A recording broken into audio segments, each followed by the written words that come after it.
You are a whole being, comprised of both light and dark. In all of our lives, many of us have been conditioned to accept certain constructs as a marker for our identity, who we are in relation to our parents, our siblings, our neighborhood, our friends. And we spend so much of our time trying to be what we think is acceptable, but never accepting ourselves. In this portion of week 3, where we're going to talk about self-rejection, we are talking about self-rejection from the metaphysical standpoint of denying parts of yourself and what that does for your manifestation. Many of us don't even understand that we have been indoctrined into forms of self-hate. When people tell you aspects of yourself is unacceptable, when people tell you that aspects of yourself makes you less lovable or less tolerable, we grow to learn to suppress those things about us. And then we spend so much of our time trying to find this one person in our life that is going to love us unconditionally when we don't even love ourselves unconditionally. One of the main and more important things that I have told everyone and have talked about since this shadow work journey started in reprogramming the way that we see the divine, we have to stop looking at the divine as a genie that gives us wishes, but more so as a mirror that mirrors back to us who we are at our core. See, when you deny and disown parts of yourself, just because others say that this part of you is unacceptable, you will find that over time, doing this consistently can make you feel separate from yourself. And if you do this pathologically enough, you will move away from your true authentic self and take on your egoic false self.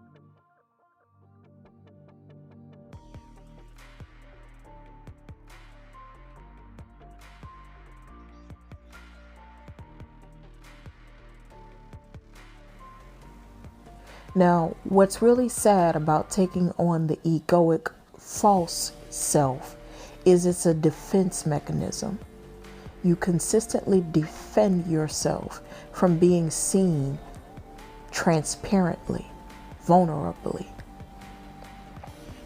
You want to appear as you believe yourself to be in an acceptable way.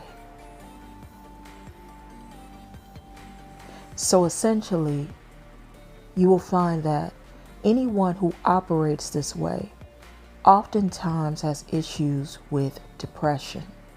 And I have a theory on that.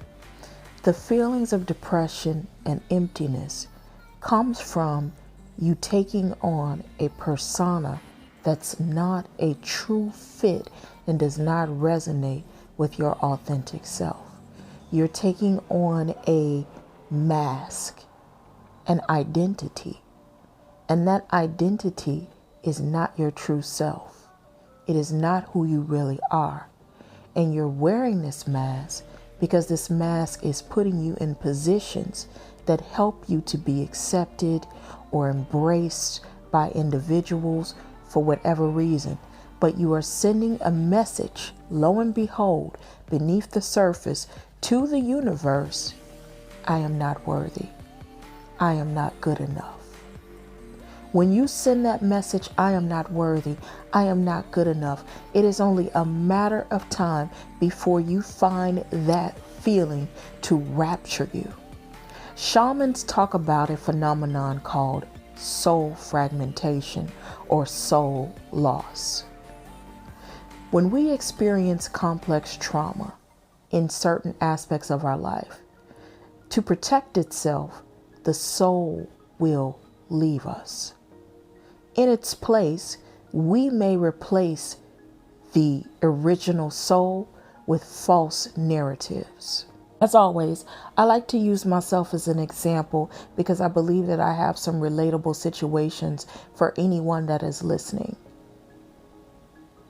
When I was a child, one of the major things that I attempted to do was to fit in my neighborhood. I grew up in an urban, almost nearly hostile environment. And one of the things that I learned how to do in order to make it in that urban environment is I learned how to, what we call now, throw hands. Knowing how to throw hands on the south side of Chicago, we weren't picking up guns necessarily at that point. We were still scrapping and fighting. And knowing how to throw hands made it easier for me to gain respect, being a very fair-skinned girl. Before that, I was a nerdy little girl that wore Coke bottle glasses, who loved to do art and read, and even in school, people said I talked what they called white. But once I began to hang out in my neighborhood, I was consistently being bullied and picked on. And one of the ways that I was able to circumvent that bullying was to learn how to scrap, how to fight, how to do the dozens, how to talk smack, how to defend myself. And from constant scrapping and fighting with people in the neighborhood and losing few fights and winning most of my fights, I was able to gain respect from people in the neighborhood. But what ended up happening is that nerdy girl who liked to read and do art was suppressed. I disowned her. I pushed her away. Even when I went to college and I went into a new construct, I tried to adapt to that construct, still never really re-owning the nerdy, quirky girl who liked to read her books and do art and speak and think about weird stuff. And it would come out sometimes with my friends and they'd be like, oh, that was just so fucking weird. And I would laugh it off and I would be like, ha ha ha, yeah, you're right. Ha ha ha, yeah, you're right. But when I became older, I went through bouts of depression. I went through many, many different times of identity crisis. I tried to cope with it through gaining new meaningless relationships with males. I tried to cope with it by covering myself with weak friendships that were built on weak foundations. I tried to cover it up with partying and drinking and going out and just filling my life with frivolous, meaningless things because I had conditioned myself to believe that the part of me that was nerdy, quirky, weird, and artsy and had all of these deep thoughts was unacceptable. I rejected myself. And it was no wonder that that reverberated in my life with jobs, in relationships, in friendships. And sadly, I even attracted people who consistently expected me to reject myself for them. Now we know those people as called narcissists. They're looking to find people who don't love themselves at the core. And even though I had the outer trappings and some material things, it still did not deflect away from the lack of self-love that I had because I was allowing people to cross my boundaries. Okay. More about friendships and pleasing people and these very small instances of feeling like I belonged than I did my true authentic voice. Even when I started speaking my true authentic voice, I had serious times of feeling guilty, feeling like I was doing something wrong by not presenting myself in ways that people who had known me for years and years of my mask wearing, who had connected deeply with my mask, feeling weird that I was showing my true self and internalizing their reactions towards me.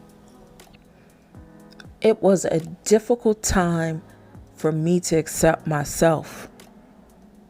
And even still, I didn't have the support of people around me to support me getting back to my core self, my wanting to read and watch documentaries instead of party and get high and hang out self. I wasn't getting that support because everything I had built was built on a lie or a half-truth. Yeah, some aspects that people know about me from my childhood is true, but other aspects was adaptive. I simply just adapted to my environment to be accepted when I didn't accept myself. And the soul loss was the real downfall, because nothing I had I could ever really be happy with because it didn't resonate with my soul. And at some point I realized I owed it to myself to get back to who I really was. So through a painstaking process, I went through the dark night of the soul a couple times. Retrieved parts of myself that I'd since disowned in my childhood and left for dead and left in pain and left in suffering, and reunited with those parts of myself. And I began to show the world that, hey, listen, I'm this quirky, super smart girl who likes to read and write and do art and have fun. But I also don't disown the parts of me that I liked from what I adapted to in my environment growing up on the south side of Chicago. So I still had that fire. I still had that passion. Hey, sometimes I might watch a twerk video or two. Let me see if I can do a little bit of that. And I feel like that is what makes me whole. That is what makes me whole. But to say the artsy side is not me, the quirky side is not me, the nerdy side is me, not me, the deep diving side who seeks knowledge is not me, was a lie. And I didn't just have to show it to a select group of people. I now am comfortable showing it to all.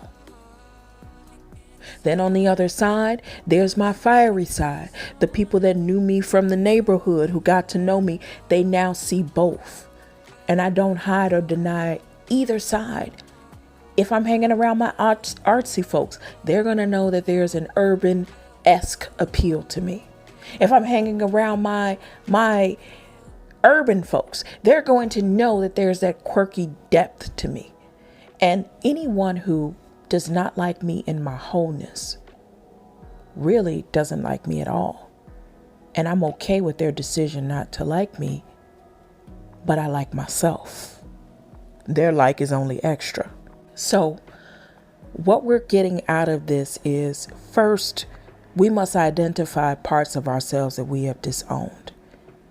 Many of us go through life feeling like we're on autopilot, feeling empty, feeling unworthy, undeserving, looking for one temporary high to the next, one temporary accomplishment to the next, because we have not reconciled within ourselves the parts of us that we've found unacceptable. Once we go through that internal journey and truly learn to love ourselves, we begin to magnify a certain level of beauty and personal autonomy that, quite frankly, scares the shit out of society, but it will make your life so much more abundant and free. Okay? So when I went through that dark night of the soul, I essentially felt so much pain, mild depression. I even cried out a few times because I had to reunite with parts of myself that I have disowned.